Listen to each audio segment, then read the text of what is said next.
Hello, everyone, and welcome back to the channel. My name is Adi, and today we have our first team report from the Sacramento Regional Championships, and I am joined by a top player. I am joined by Pengy. How are you doing?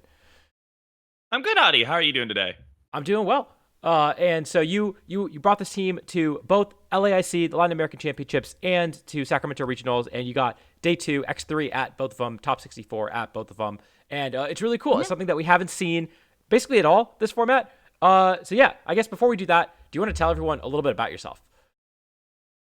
Sure. Yeah. So my name is Stefan Mott. I'm Swiss, but I live in North America. I live in the Northeast, so I play all the North American regionals and all that.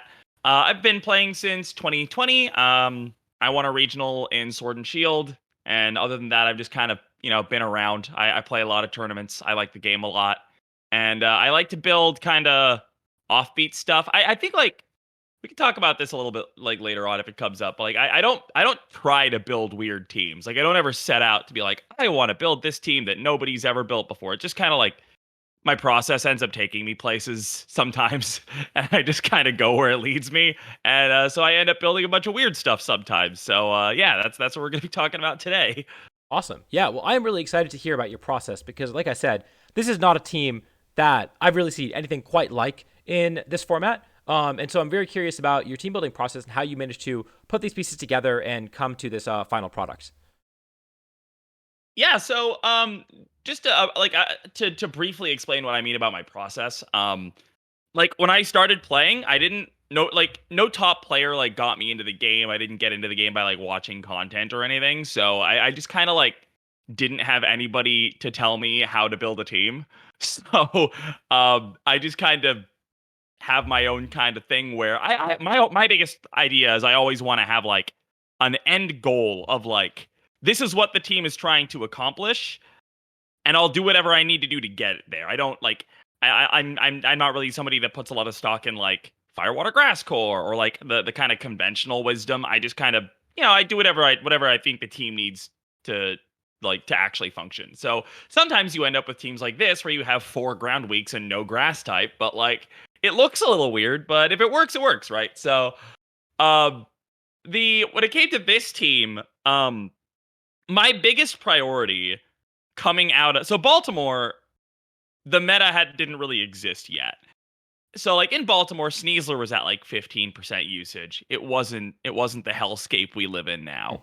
Um and then after Baltimore, Sneasler was not at 15% usage anymore. So my kind of driving focus for the rest of the format was I wanted to minimize variance as much as possible, specifically relating to Sneasler.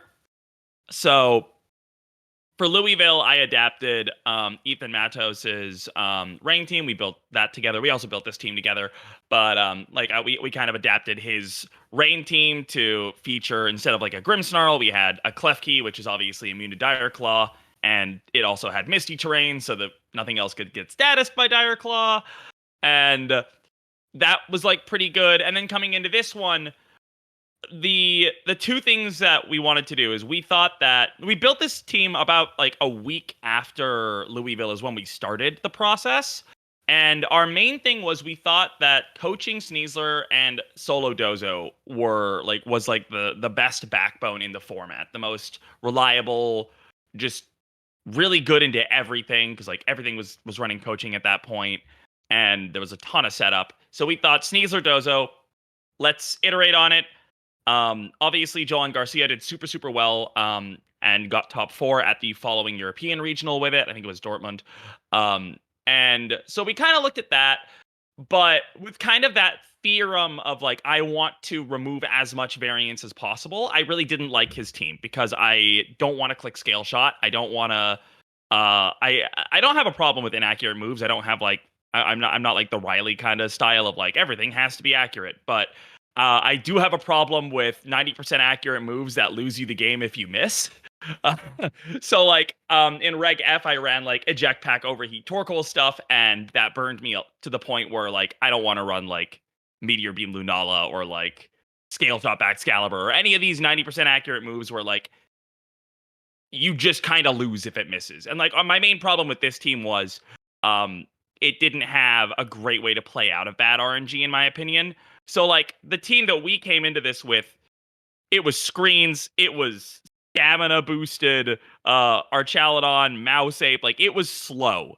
But my biggest thing with that was that like, yeah, you're opening yourself up to a lot of crits and like things that can go wrong. Well, specifically crits, because like we have Misty Terrain for the status stuff. But we also had Klefki Sinistcha, which was capable of endgaming a lot of common teams. So even if the Archaludon got crit out, a lot of the time you'd still be able to win with Klefki Sinistcha. So like that kind of helped to mitigate that aspect.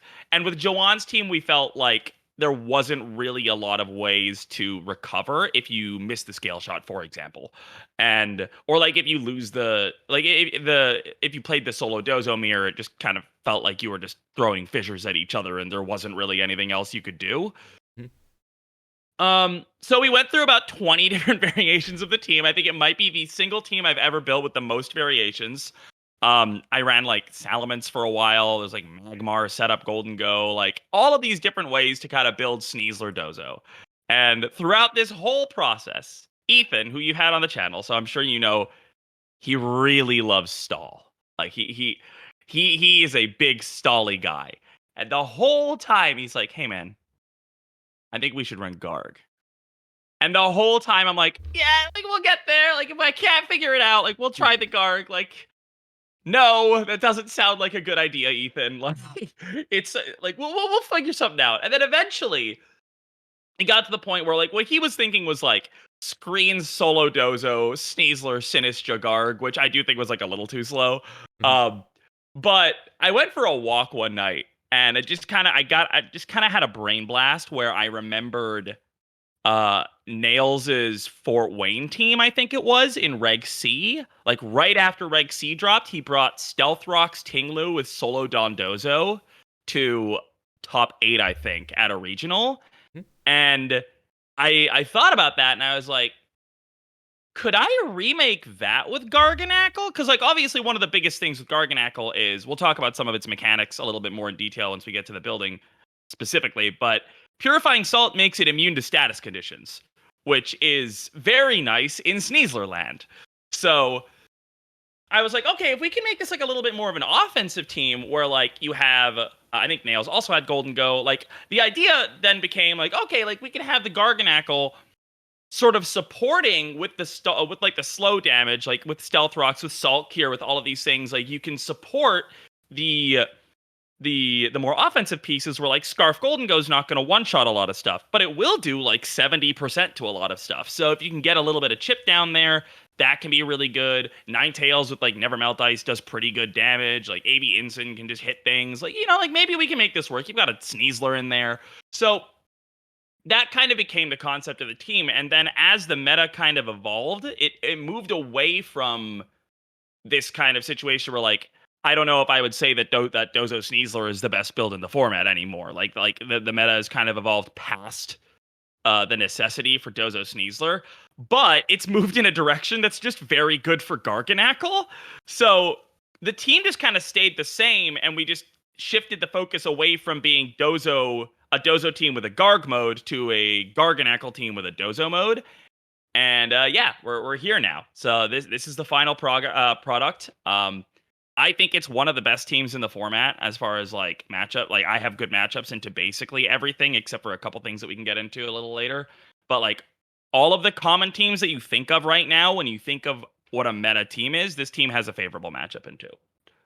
Yeah, that makes a lot of sense. It's really cool to hear about how you kind of got to the point of running Garganacl and then ended realizing that actually this mod is kind of cracked. I can totally see how it looks. Just looking at the set, it does look like the pacing of the team can mess with a lot of teams in the format right now. And so I'd love to hear more about that. But first, let's talk about the Pokemon themselves because like you were saying, Purifying Salt. Block status. You said it does some other stuff that people might not know about. You wanna tell me about this Garganacl and why you chose this moveset, this item, all this stuff. Yeah, so over the course of how many rounds of Mons have I played with this team? I think 21 rounds over the last 2 weeks in tournaments. If I had to guess based on the way people played, the things that they've asked me, and like facial reactions, I guess I would guess that at least 15 of those 21 opponents, there was something on the Garg that they didn't know how it worked or like what it does. The first thing is, to give you an idea of how in the weeds Maranga Berry is, I had Joe Ugardi walk up to me in Brazil and go, "Hey, dude, what's a Maranga Berry?" I had a guy at 4-1 who I played against call. Actually, I don't remember if it was 4-1, but like somebody while I was at X1 called a judge to try to get them to tell them what Maranga Berry was. What Maranga Berry does is it raises the special defense of Garganacl when it's hit by a special move. So basically, initially when I proposed it, the building group wasn't a big fan because even what like Ethan knew what it did and Dakota knew what it did, but they both thought it was one of those berries that procs when you're below 25%. But nah, that's not how it works at all. So, for example, Psy Spam, super free with this thing. Like, it lives 2 expanding forces super easy. I had there was one game where I played an executor player who clicked Helping Hand expanding force into me turn 1, and then turn 2 he clicked Terra Psychic expanding force, and the Garg just lived. Like, it was fine. So basically, you end up with a Garganacl that has Protect and Recover and an Assault Vest, which is kind of absurd. Purifying Salt can't get statused. The thing that people forget about Purifying Salt, I guess like some people just forget what it does in general. But also it gives it a resistance to ghost type moves. But since the game doesn't think of it as a resistance, technically it halves the damage of ghost type moves. So when you're hovering over it with Shadow Ball, it's not going to say not very effective. So a lot of people don't remember that until they like lock in Specs Shadow Ball with their Golden Go and then realize, oh, I lose. So like that's kind of funny.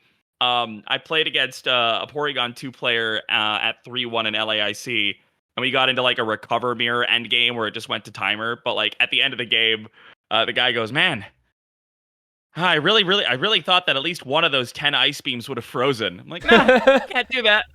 Nope. Like there's a ton of Sneasler players who will just click Dire Claw into it on dead turns because they just forget. It's great. And then Stealth Rock's the big one. We saw Stealth Rock kind of pop off at Buenos Aires, I think. I think it top cut the Buenos Aires event. Mhm. But like Sun just loses to Stealth Rock. Like it's just insane. Like Sun gets kind of owned by it. Rain gets kind of wrecked by it. There's a lot of other random mons like Volcarona. Obviously takes 50% when it switches in. Multiscale Dragonite takes a ton of damage and loses multiscale. All of these various Sash mons don't have Sash anymore. Like Instant cycling becomes not a thing you can do.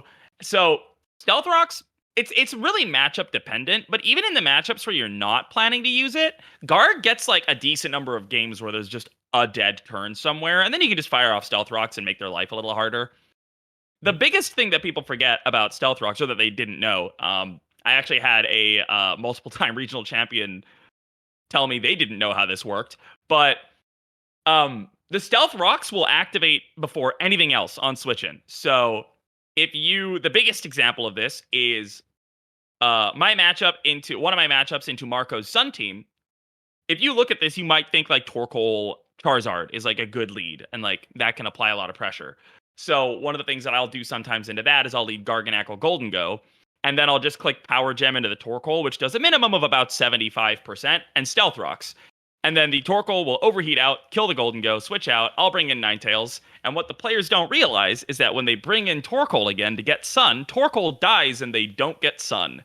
So yeah, that has come up a lot. I've had it happen with like Pelipper players because that like Sash Pelipper takes like 80 from Shadow Ball. So like they'll try to retain. I had a game this last weekend where a player switched in Pelipper and clicked Electroshock and didn't get Rain. So like they just don't know. It's very funny. I did not know that either. I'll be honest. That is news to me. So that's really cool. VGC players obviously don't get to see Stealth Rock very often. Again, like you said, it top cut Fort Wayne 2 years ago, and it top cut the Buenos Aires special event, and that's basically it. I haven't seen it otherwise. So yeah, I would not know those mechanics at all. Yeah, and like that comes up a lot, right? And then like the synergy of Stealth Rock and Saltcure is really great because Saltcure, for those who are not aware, is like a very, very weak move, but it causes Garganacl to do residual damage forever unless the Pokemon switches out. So That'll force players to switch out. Yawn will force players to switch out. Like I got into a position against like Cedric Bernier this weekend where like he had to switch out an unterra'd Volcarona when there were rocks on the field. Like there's a lot of stuff you can do to force people to like engage with the stealth rock, which can really add up as the game goes by. Yeah, that's really cool. I never would have thought about the interaction with weather setters, but that's really sold me on the Pokemon because of just how disruptive it is into all the sun and rain teams. I can totally see that. Yeah. So that's Garg in a nutshell. I love this little guy. With Terra Flying, he walls Annihilate, which is kind of annoying, but like otherwise, he covers a lot of the stuff. We dropped Fissure on Dozo, which you might notice here. We don't have that anymore. It does a lot. Like Garg covers all of the matchups where like Fissure would have been relevant. So that allows our Dozo to like run Curse, for example. So now that can be a really oppressive piece on its own. Scarf Golden Go is also just insane in this format. We've seen it picking up a fair bit recently after the last GC. Like Torvi was running it at LAIC. Like it's a real Pokemon, but like Scarf Golden Go is also just like kind of insane into this format, and it's especially good into all of the things that you would think might pressure the slower mode of the team, like like Banded Dragapult, for example, or like anything like that, like that might threaten to overwhelm the Garg mode with early damage. Really struggles to deal with like Golden Go, Incineroar, Sneasler. Like that can mess with a lot of those cores, which is really nice. Yeah, no, that's something that we saw on the earlier variants of coaching Dozo and got dropped. But I do think that it makes sense that with Garganacl and Dozo, covering for the things that you'd otherwise want those other moves for. Curse is really strong. It can take over games, and you're getting so many free turns with Yawn with your Stalt here that I could definitely see that kind of overpowering a lot of teams. Yep. And that the team is like the builds aren't particularly weird. The Ninetales, we just kind of wanted it to do damage. It was Covert Cloak for a while. A lot of the time, we realized we didn't need 8 turns of Aurora Veil when we clicked Aurora Veil, because by the time if we're clicking Aurora Veil like early game, by turn 5 the Garganacl's set up. It's like super nice. The other cool thing is that both of the special mons, with obviously Purifying Salt resisting Ghost type and Ninetales being a Ninetales, I could self-proc the Garganacl with Freeze Dry and Shadow Ball if I really need to, which is really nice into a lot of players who will just try to force Incin to knock it off immediately. So that's kind of cool. And then the last real tech thing on this team is Drain Punch Incin. Drain Punch Incin is a funny thing on this team that we realized we had a really bad matchup into Sand. So we were like, all right, how do we not lose to Excadrill T-Tar? And Ethan came up with the crazy idea of Drain Punch Incineroar with coaching Sneasler. And it worked really well in that matchup. And then as I used it more, I realized that it made stuff like Electabuzz King Gambit completely free. Like if they let it, like it just made it made Terra Ghost Dragapult Sneasler stuff, like the MDB team, like really, really favorable. So like that kind of stayed. And then the biggest selling point was that pivoting was kind of bad for us on this team. Like it lost a lot of momentum, especially when like it's on the field next to like a Garganacl. By pivoting, you're kind of giving up that potential pressure and allowing them to maybe overwhelm the Garganacl, or at least like be a little bit less concerned about what the instant slot is doing. Whereas with Drain Punch, it's like if they ignore it too long, like that, even if it's like not something like a King Gambit or a Tyranitar, like Drain Punch chip can be really, really pivotal. I used it in there was like one turn in LAIC where like the guy was fishing for me to KO his Indeedee to get a free switch in Trick Room, and I just like clicked Drain Punch to not kill the Indeedee and also to survive like an attack from the Armourouge, I think it was. Like it's cool. There's like a bunch of use cases for it. But it also did not come up a single time in Sacramento. So it might be a little outdated now. Yeah, I mean, you say that, but also there's a lot of Tyranitar in day 2 of Sacramento. That there's one in top 8, I think. So might be back on the come up, especially with Sand. So I can definitely see that being a choice. Although it is interesting that you still kept the Incineroar when there's another fire type with Intimidate that also has fighting coverage. So do you ever consider like Fire Taurus? No, so the idea initially was we wanted the sixth Pokemon on this team was a tough thing to figure out. What I knew I wanted was an offensive assault vest user, like a physical assault vest thing that like hit at least reasonably hard. The first thing I tested was Ceaseless Edge, Hisuian Samurott. Uh, there was one very funny ladder game where an opponent switched into Volcarona and took 83% to hazards, but ultimately it was not very good. I'm not a Samurott believer, but I tested like ABD Knight. I tested Rillaboom, and we tested the Instant a little bit. And initially we were like, all right, we have four weaknesses to ground. This is very problematic, but like Instant is doing the best out of everything. I think that was also before we realized Maranga Berry was in the game. So like initially it was a little bit hard, but the Instant just kind of gave us really nice lines into a lot of things that were like a little awkward, especially Golden Go. Like Golden Go can be really problematic for this team if it's really well piloted.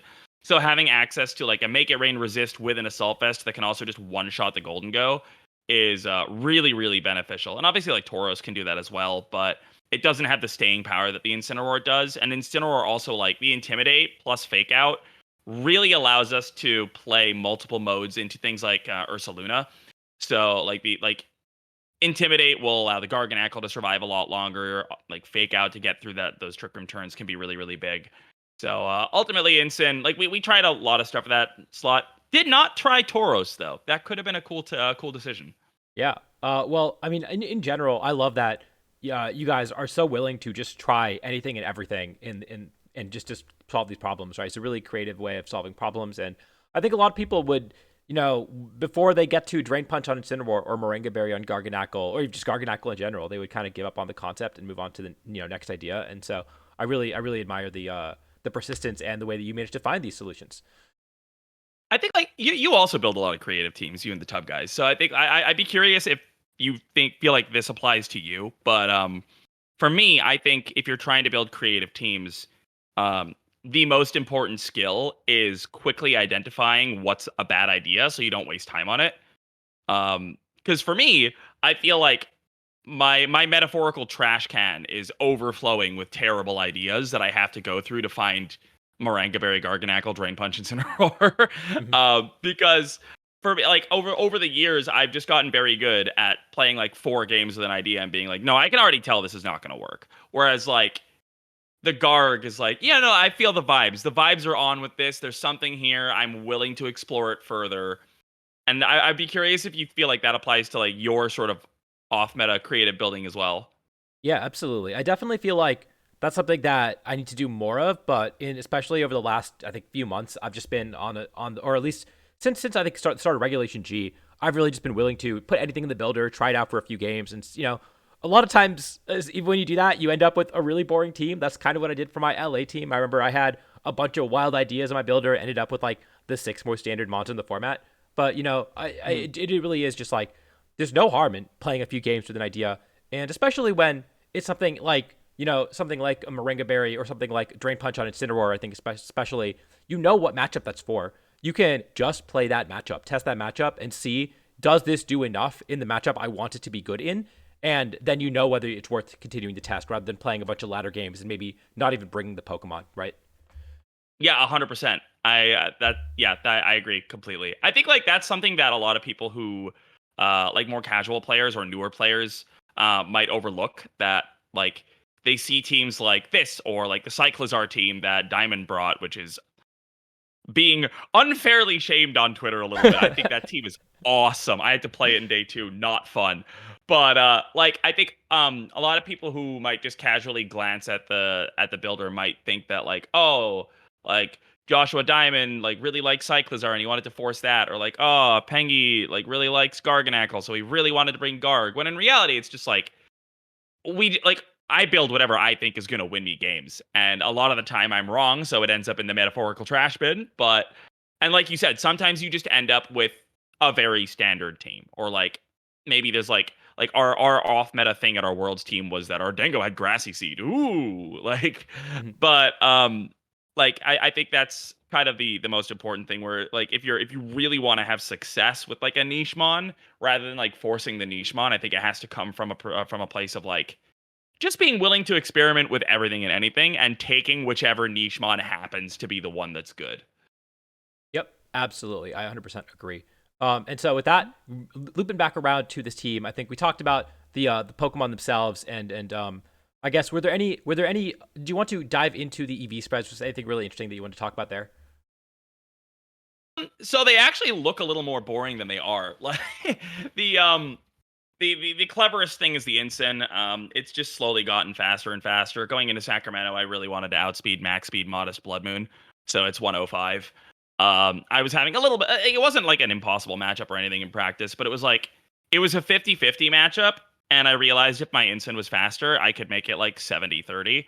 So I just bumped that up a little bit. The ensign has enough bulk to live all of it. Basically, it lives all of the things that a bulky. It lives all of the one hit KOs that a bulky ensign lives. It just doesn't live a lot of the 2 hit KOs.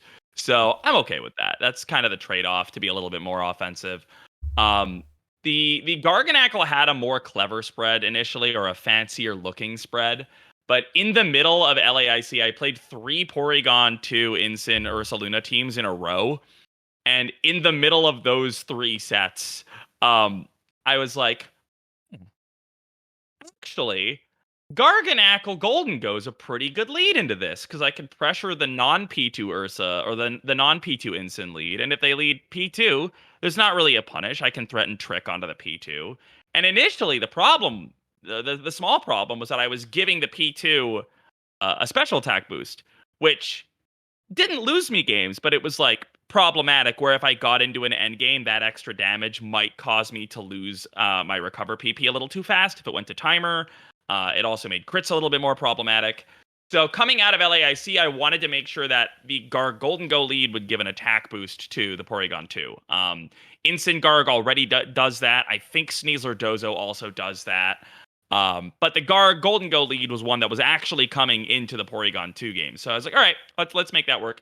It turns out if you just do this, Garganacl has 5 more Spadef than defense, and Golden Go has 4 more defense than Spadef, so it works. Initially, before I actually checked the numbers on it, I was like trying to see if my friend would be like if my friend happened to have like a 29 IV defense Golden Go, like that's how far I was gonna go with it, but unnecessary. I didn't need to ask him to find that for me. Hmm. That's pretty interesting, and yeah, that's a big part of dealing with these the bounty teams. And so you said that you made that change in between LAIC and Sacramento. Were there any other changes that you made in between these two tournaments? Yeah, so we dropped Fissure for Curse. Part of that is that my friend Dakota, who was running the team with me at LAIC, between us, we hit 0 out of 13 fissures. Um, so that paired with the fact that going into the tournament, I was already saying like I'm only ever clicking it when I'm dead. Like it's my well, I lost the game, maybe I can win 30% of the time kind of button. And um, when I'm in team building, I would rather than have an emergency please win me the game that I've lost button, I would rather have a button that helps me not lose the game in the first place.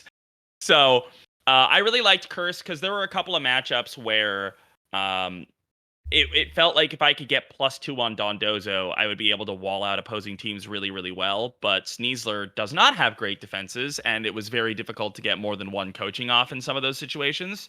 So I think it was Marcus Dion suggested Curse as an option, and I thought it was a really good idea. So Curse. Other than that, I don't think we changed. We changed some spreads. I made Ninetales a little more offensive, um, but nothing else major. Nothing on the sets. Gotcha. And yeah, so with that, let's talk about how to actually play the team. Now you did send me a matchup document, so I've got, and I'm gonna link this in the description of the video, so you can kind of go through and see all the different game plans that you've written out, which is really helpful. But just in general, you see a team that you haven't seen before. Tell me about how you approach team preview with this team, and how do you figure out which Pokemon to bring, which mode to bring, etc. Yeah, so the most common line is like Instant Garganacl Dengo. Like that 3 is you'll see it in a lot of matchups. Instant Garg is a really reliable way to actually get Garg going. Golden Go is the Pokemon that is the best at taking advantage of the Garganacl stuff, like we mentioned earlier, especially with Terra Steel, which doesn't come into play that much. For the record, Garganacl Terra is the vast majority of the time it comes, just because Rock is not a good defensive type. But yeah, like Golden Go with Scarf can do a lot of damage with Make It Rain, especially if you have rocks or Salt Cure or whatever. So you lead in Sin Garg, the Intimidate helps the Garg, the Fake Out helps the Garg. And you just start trying to do things that are really oppressive. Like you try to put things in range for the Golden Go in the back. You might have Sneasler in the back. That's also very fast. Ninetales is really good in the back as well. Like any kind of big damage like that. That's kind of like the I don't know what to do into this. This is my default. Like let's see what happens kind of build, or kind of game plan. And then the other one, we built this initially as a Sneasler Dozo team. So every now and then you'll see a matchup and you'll be like, oh, this team doesn't have a way to win against +2 Dondozo. So I will simply lead Sneasler Dozo and win.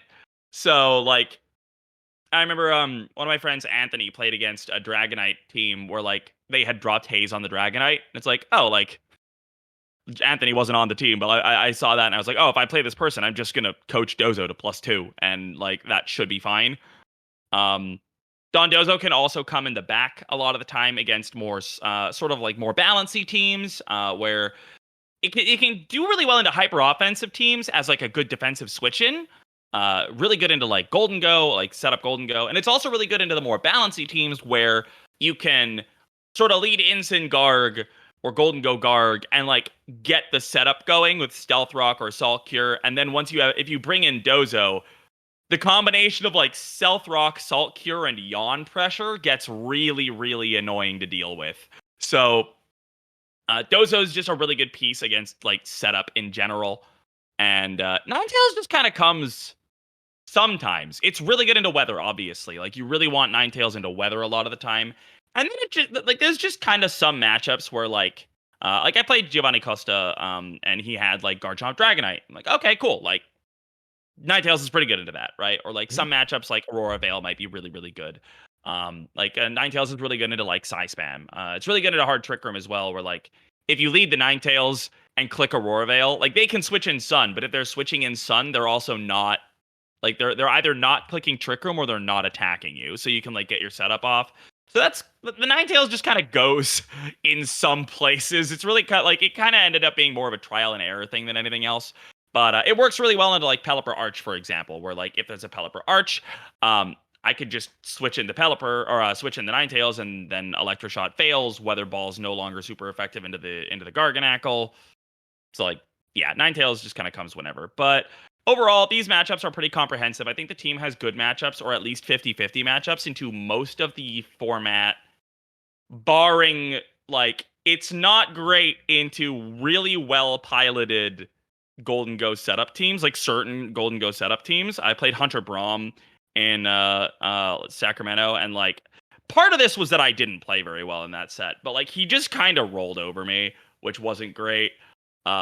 And then it's also like a little awkward into certain Final Gambit Annihilate compositions, which Fei Yang Liu was running. That was also another set that I lost, where sometimes that can get a little weird if it's like the way like fake like Final Gambit Annihilate can get annoying. There's ways to play around it. It's definitely not unplayable, but it's not fun.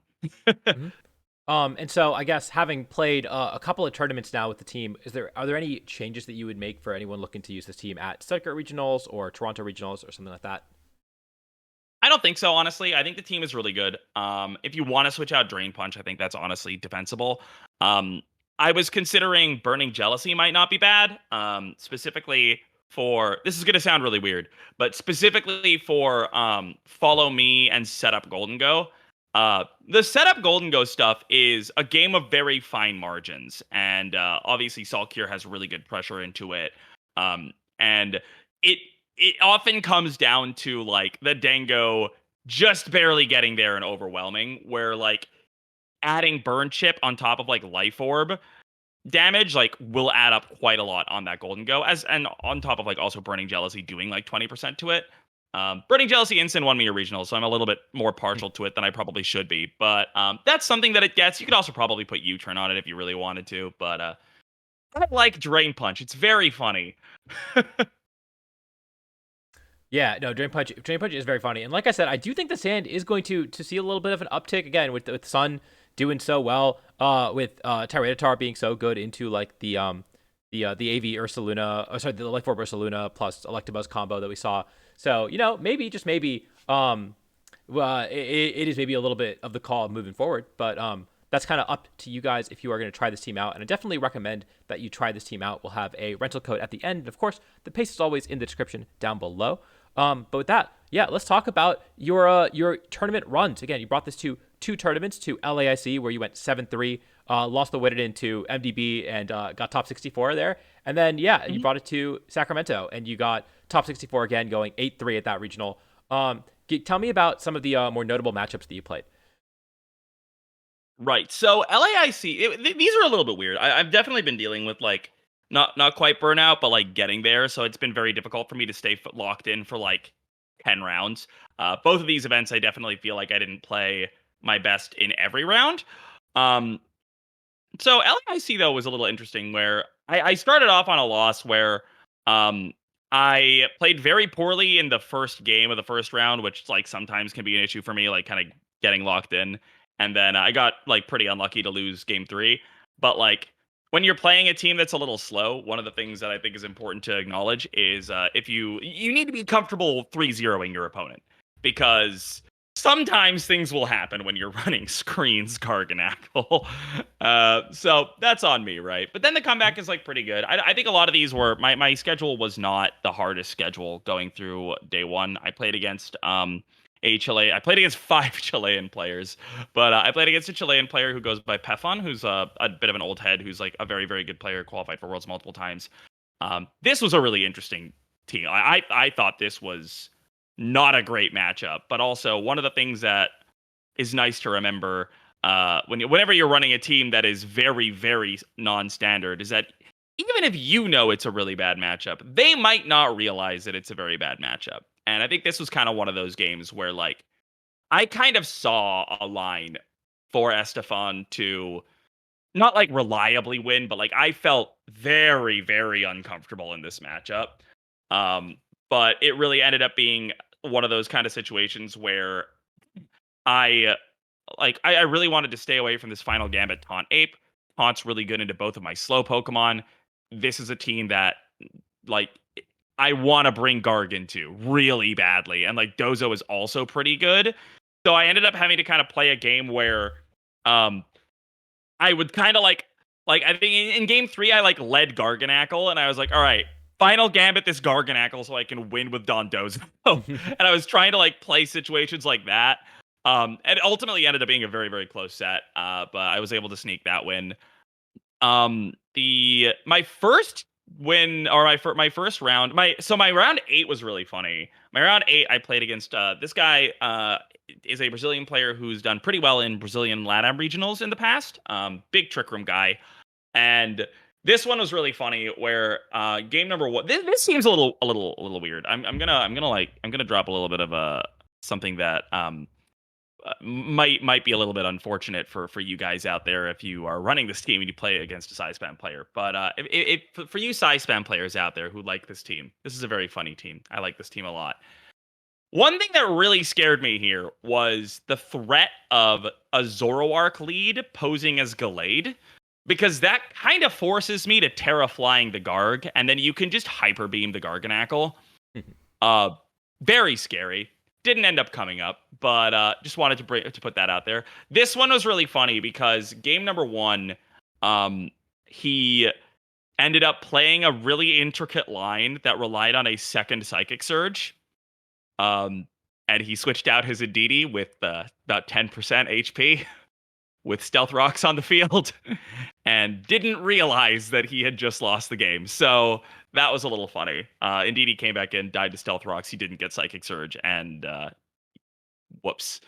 And then game 3, he ended up leading Executor and just being so fed up with the Garganacl that he clicked Helping Hand Energy Ball into the Garg.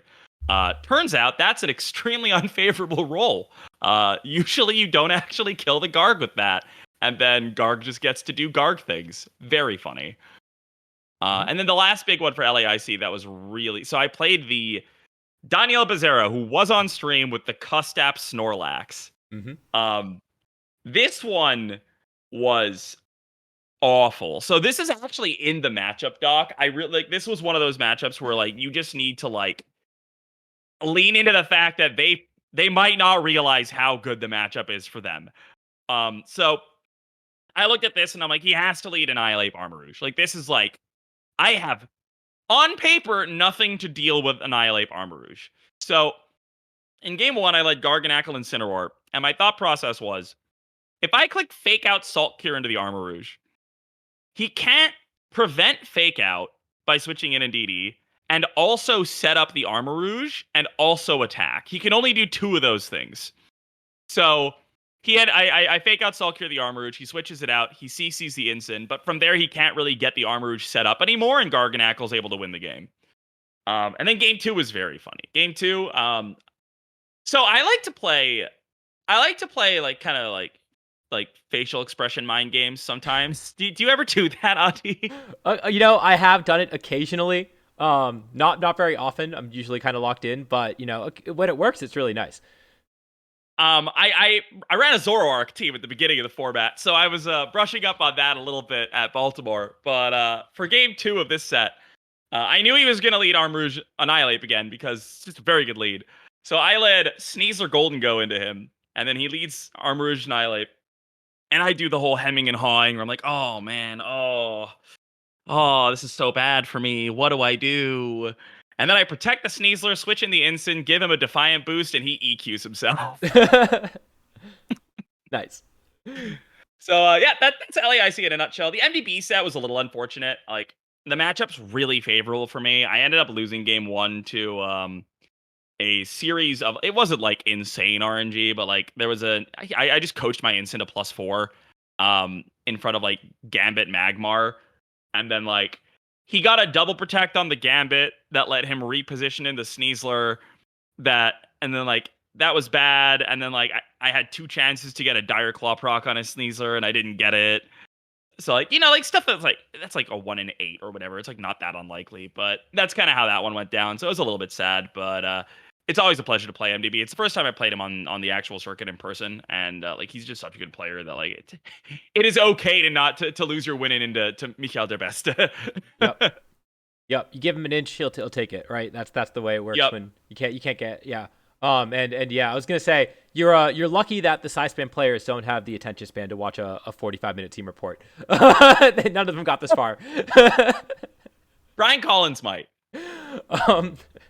All right, so still a really good finish at LAIC again. No shame in losing to MDB, especially after winning some really really tough matchups to get that close to top cut.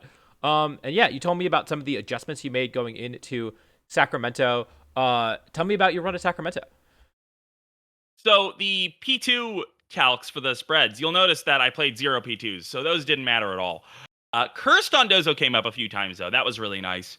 I lost round 1 here. I just like didn't play very well round 1. It was a bit of an awkward matchup, but like sometimes I struggle with my round 1 games. Like I'm not a morning person, so it's something that I was doing better on for a while, and now I'm like struggling with it a little bit more. But we made the run back from there. That was pretty good. I had a reasonably difficult schedule. Day 1, Marlox won a VR tournament not too long ago. And then I had Cedric Bernier and Hunter Brahm and Geo. So like not the easiest schedule I've ever had in my life, but I was really, really happy to be able to close that out.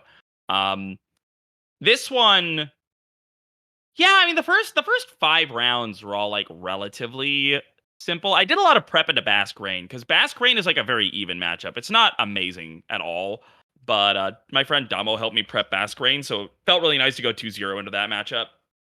And then into the end of the day, the 3 sort of end rounds. The Cedric matchup was very funny. I kind of like, there are some matchups where like if you get the Mons right, they become insanely favorable. So this is one of those matchups where like on paper, it feels like he has the tools to deal with my team. But game 1, I brought Dondozo and he didn't bring Dragonite, so I just kind of dozoed him. And then game 2, I knew he was going to bring Dragonite, so I just kind of Garganacled him. And that worked kind of well. Like there's a lot of those matchups where like if game 1 goes a certain way, you can just kind of condition them into game 2 and like it'll be fine.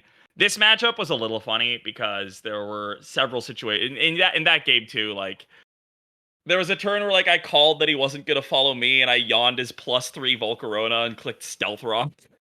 And like he had to switch it out, and the mon in the back was Dragonite, so he loses multi-scale, takes 25%. Like that was it was a fun set. I like that. And then the Geo set was a really, really good set of Pokemon. Like this was like, like both games were very close. Geo thinks he had favorable matchup. I think I had a reasonably favorable matchup, but it was pretty even.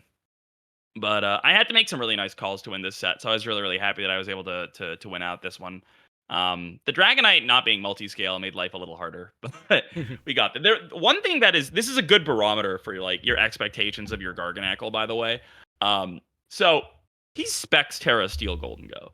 In game 2, I Terra flying my Garganacl, as is tradition. He clicked Terra Steel specs Make It Rain, and I lived with 70 HP.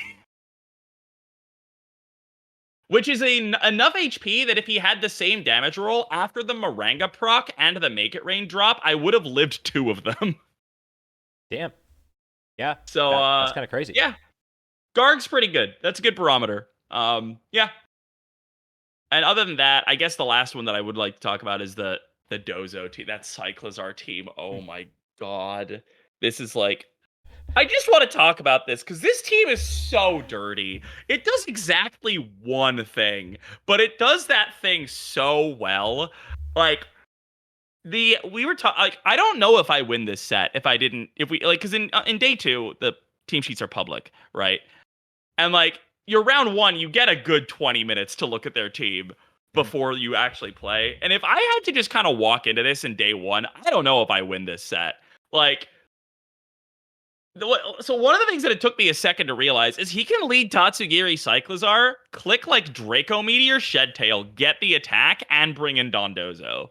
Like, this team is crazy. It's so scary. The Zoroark on it's crazy. Like, this set was very, very close. Like, I ended up losing game 1 off the back of like, he got a bunch of Muddy Water drops, and then I missed enough moves that he managed to, like, so initially he'd already Shed Tailed his Tatsugiri for the early game.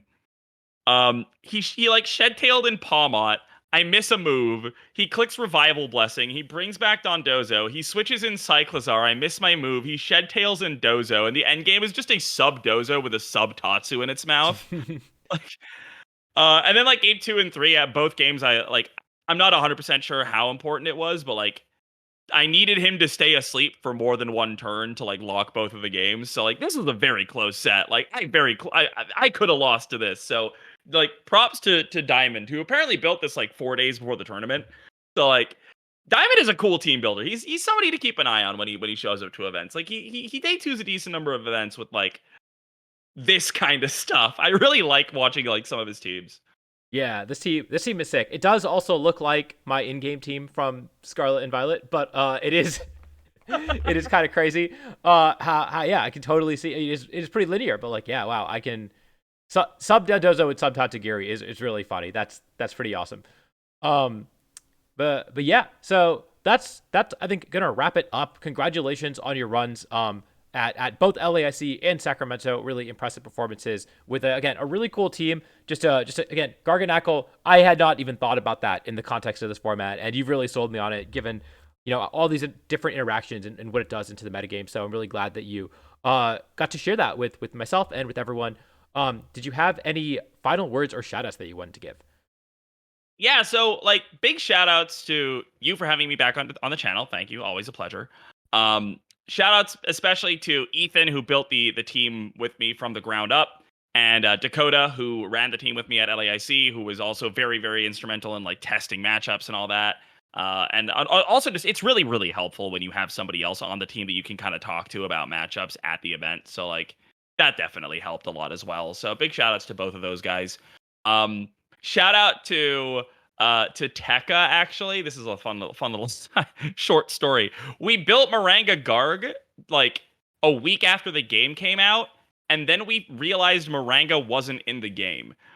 So if we hadn't gone down that path, I don't know if I would have known Maranga Berry existed. So shout out to 2022 Tekka for teaching me that Maranga Berry existed. And those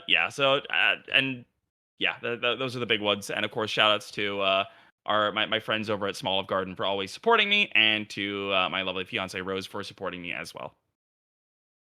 Awesome. Well, yeah, thank you for coming to the channel again and sharing your team. Congratulations once again. And yeah, I've got a link to your Blue Sky up there, and I'll have a link to your Twitter in the description down below. Um, and yeah, thanks again, and definitely recommend you try out this team again. It's a super cool team. And until next time, I will see you all later. Bye bye.